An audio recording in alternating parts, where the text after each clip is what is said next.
Сайн байцгаана уу? Руна ТV суугтаа тавтай морилцгаана уу? Солонгос улсад сүүлийн үед олонний танил болон оддуудын дунд нэлийн алдартай болоод байгаа биеийн жинг бууруулахад дэмжлэг үзүүлдэг MaxCut Pro гэдэг бүтээгдэхүүнийг танилцуулж байна. Энэхүү бүтээгдэхүүн нь хоол идсэний дараа цусан дахь сахарын хэмжээг тэнцвэржүүлэх, мөн дасгал хөдөлгөөн хийх эсвэл хоолны дэглэм бариад эрч хүчээ алдаж ядарсан хүмүүст эрч хүч нөхөх, мөн хөссөн хоолоо идснийхээ дараа тус бүтээгдэхүүнийг хэрэглэснээр өөх тос нүүр сусыг задлан биеийн торимтлуулахгүйгээр жин хасахад тусалдаг бүтээгдэхүүн юм байна. Та бүхэн бүтээгдэхүүний талаар орц найрлага, дэлгэрэнгүй мэдээллийг нь бүтээгдэхүүний Facebook болон Instagram хуудаснаас нь авч болох. 2023 оны 9-р сарын 25-ны 5 гарагт Балтимор хотын төв ердийн өдрийн адил эхэлсэн Баруун Франклин гудамжны 303 тод нь технологийн стартап компани болох Eco Technologies-ийн офис байрладаг газар. 30 гаруй ажилтнтай энэхүү компанид амжилтанд хүрсэн залуу бизнес эрхлэгч Пава Лапирагийн алсын хараа шингэсэн газар эсэн. Eco Technologies-ийн үүсгэн байгуулагч бөгөөд гүйцэтгэх захирал Пава нь өдөржин компани ажилд улаан зүтгэдэг хөдөлмөрч нэгэн байсан. Түүний хувьд компани ажилчид нь зүгээр нэг хамтран зүтгэгчд биш, гэр бүл шиг хүмүүс. Тэр өглөө ажилчид кофений аяга барин хуралцсаар нэг нэгээрээ цугларах үед Пава оффист харагдахгүй байгаа нь нилээн сонин байсан. Учир нь түүний зан чанарыг үзвэл ажилдаа хоцрох тухай төсөөлхийн жаргагүй. Түүнээс гадна тэрээр офис байрладаг байшиндаа амьдардаг. Түүний ажилдаа ирэх зам нь ердөө цахилгаан шатанд сууж нэг давхурт буух хэдхэн минут ч хүрэхгүй богино хугацаа байсан. Өглөөний 10 цаг өнгөртөл түүнтэй холбогдож чадаагүй тул эцэст нь Eco Technologies-ийн хамтран үүсгэн байгуулагч түүний найз Sherrod Davis Балтимор хотын цагдаагийн газар руу уцтдаг. Цагдаагийн ажилтнууд түүний өгсөн дуудлагын дагуу байр руу ирэх хооронд Павагийн багийнхан түүнийг үргэлжлүүлэн байран дотор хасаар лээсэн. Түүний амьдардаг орон сууцны хаалга нь цоожгүй байсан ч хаанаас нь ч түүний уул мөр олдоогүй. Гар утас нь хариу өгөхгүй байсан бөгөөд багийн бусад гишүүд түүний зөөврийн компьютер, имэйл болон зурвсууд руу нэвтрхийг оролдож байсан. Яг тэр үед Eco Technologies-ийн ажилтан бөгөөд Павагийн сайн найз болох Кевин энгийн хүн орохыг хориглосон дээврийн давхар руу шатаар өгсөн гардаг. Тэгтэл тэнд бүсгүй дээшээ харан хөвцөн байдалтай байгаа нь олддог. Түүний толгой, хүзүү, зэрэг биеийн хид хідэн хэсэг илэрхий гэмтэл авсан нь бол харагдчихсэн. Хувцснаас нь зөвхөн оймос, дотуур хувцс болон урд тал нь онгорхой хар цагаан өнгийн свитерн цамц байсан. Цагдаа нарыг ирэхээс өмнө хэргийн газарт байсан түүний өөр нэг найз бөгөөд ажилтан нь ил гарсан биеийн хэсгүүдийг нь хүрмээр хучиж өгдөг. Хэргийн газрын орчмоос улаан өнгийн өмд, 2 ширхэг товч, 1 ширхэг үсний хавчаар мөн олддог.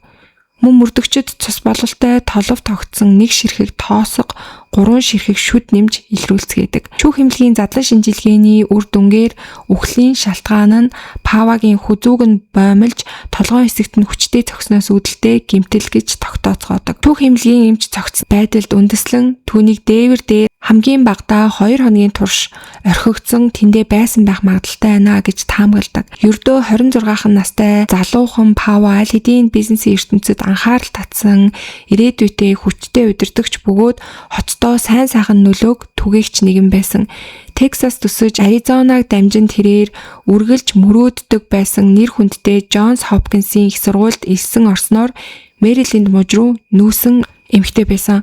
Түүний анхны мөрөөдөл нь эмч болох байсан ч эмч хувь хүний үднээс өвчтөн эмчилгээс илүүтэйгээр бизнесийн салбараар дамжуулан нийгмийг бүхэлд нь хамарсан асар том бизнесийг өөрчлөх нь дэлхийн ертөнцид илүү том бөгөөд эерэг нөлөө үзүүлж чаднаа гэдгийг Пава ухаарснаар түүний зорилго хурцтай өөрчлөгддөг. Пава Johns Hopkins-ийн их сургуульд суралцж байх хугацаанд бизнес эрхлэх хүсэлтэй оюутнуудыг дэмжиж, ашигын бус байгууллагыг өөрөө байгуулж, жинхэнэ бизнес эрхлэгчийн замаар замнаж эхэлсэн эмэгтэй байсан.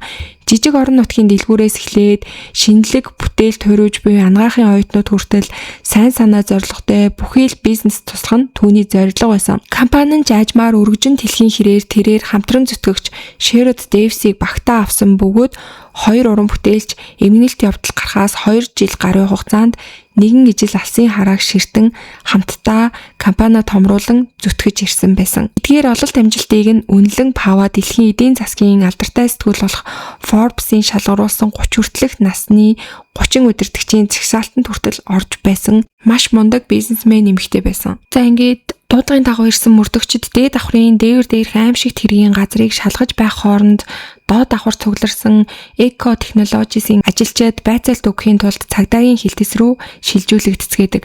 Багийн гишүүд Пава ямар хүн байсан талаар мөн ер нь хэн түүнийг үхээсэй гэж хүссэн байж болох вэ гэдэг талаар мэдүүлгүүдийг өгцгөөж исэн. Ажилчид бүгд л түүнийг алдсан уй гашуудаа гүн автсан байсан бөгөөд найз бөгөөд дарга нь байсан түүний талаар муу үг хэлэх хүн хинч байгаагүй.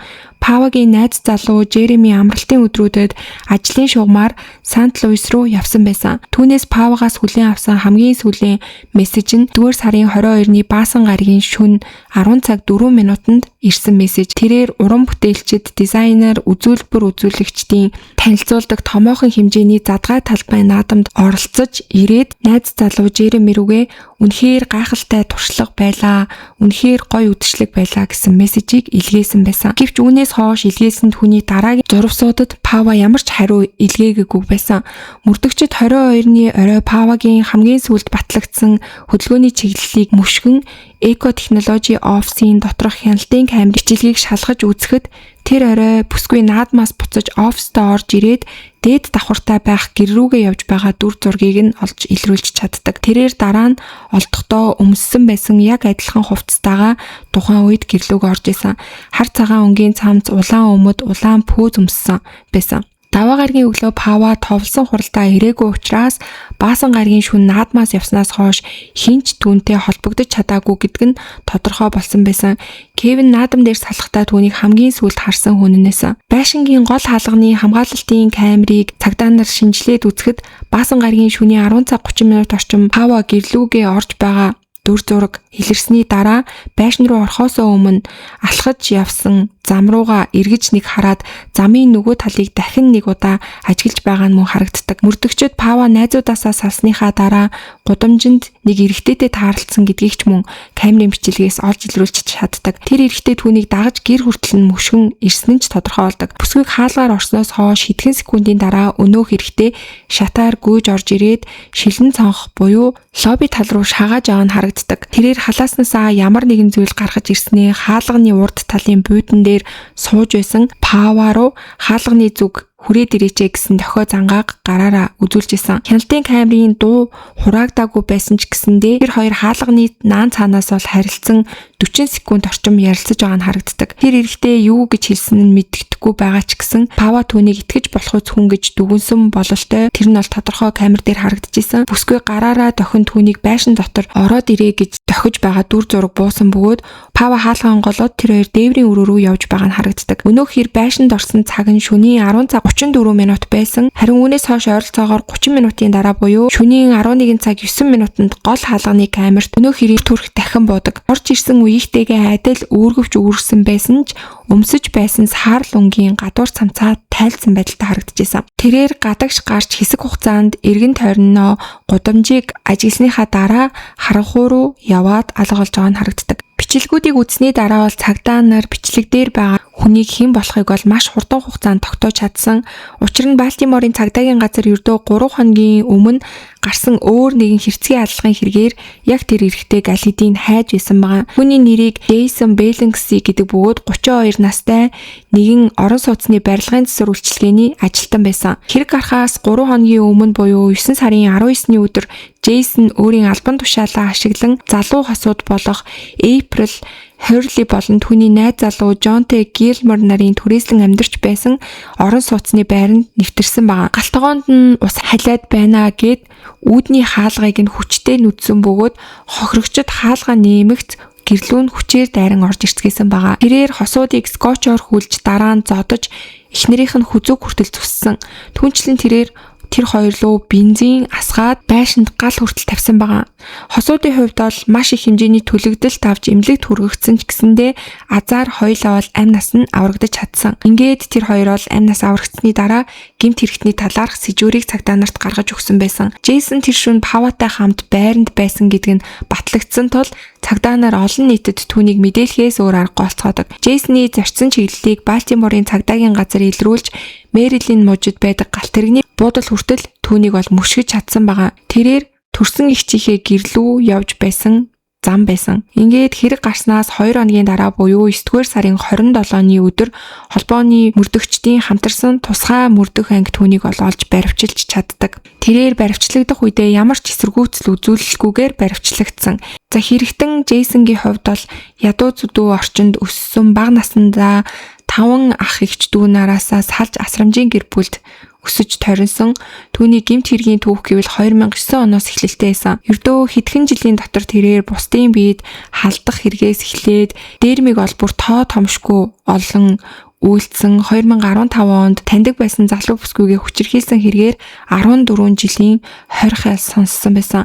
Гэвч Джейсон ял хөнгөлөх багц оноо буюу кредит оноо авснаар 2022 оны 10 дугаар сард 7 жил хоригдсныхоо дараа хугацаанаас өмнө суллагдсан байсан. Джейсон бол нийгэмд аюултай хിവэр байсан. Түүнийг бол аюултай хүн гэж үзээд тэнсэн суллах комисс түүнийг суллахаас 2 удаа татгалзсан байсан боловч энэхүү тогтолцооны сул талын улмаас комиссийн үнэлгээ шийдвэргүйгээр автоматар ялыг богиносгож болдог тийм системтэй байсан. Тэгээд үүнээсээ болоод бол түүний хувьд ял нь багасаад 7 жилийн ялаа эдэлснийхаа дараа шоронгоос суллагдсан байсан. За тэгээд яг тэр хэрэг гарсан үед бол Джейсон гудамжинд Паватай таарлцсан мөчөөс эхлээд түүнийг гэр хүртэл нь мөшгсөн үйл явц хаалганы урд ярилцаж байгаа дүр төрх гээд бүгд бол камерт маш тод үлдсэн байсан. Иймд тэрээр Паваг хөнөөх үедээ бол өөрөө ямар үйлдэл хийж байгаагаа бүрэн ухамсарлаж байсан гэдгийг нь бол цагдаа нар шууд нотлох баримтаар нотолсон.